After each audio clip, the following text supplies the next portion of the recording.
نحمدہ و نصلی علی رسول الکریم اما بعد اعوذ باللہ من الشیطان الرجیم بسم اللہ الرحمن الرحیم۔ رمضان کے حوالے سے جو گفتگو جاری تھی تو میں آج چاہتا ہوں کہ آج کی نشست میں وہ سارا ایک دفعہ دہرا دوں۔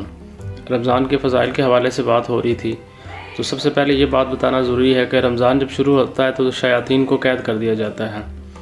اور جنت کے دروازے کھول دیے جاتے ہیں اور جہنم کے دروازے بند کر دیے جاتے ہیں،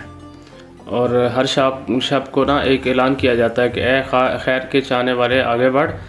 اور شر کا ارادہ کرنے والے پیچھے ہٹ جا۔ اللہ تعالیٰ اس مبارک ماہ میں بہت سے لوگوں کو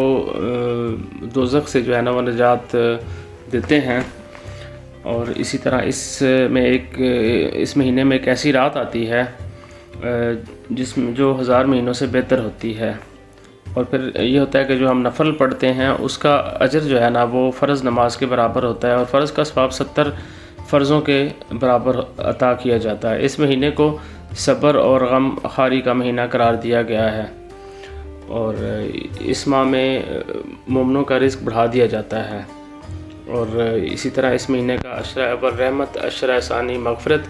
اور عشرہ آخرت دوزخ سے نجات کا ذریعہ ہے۔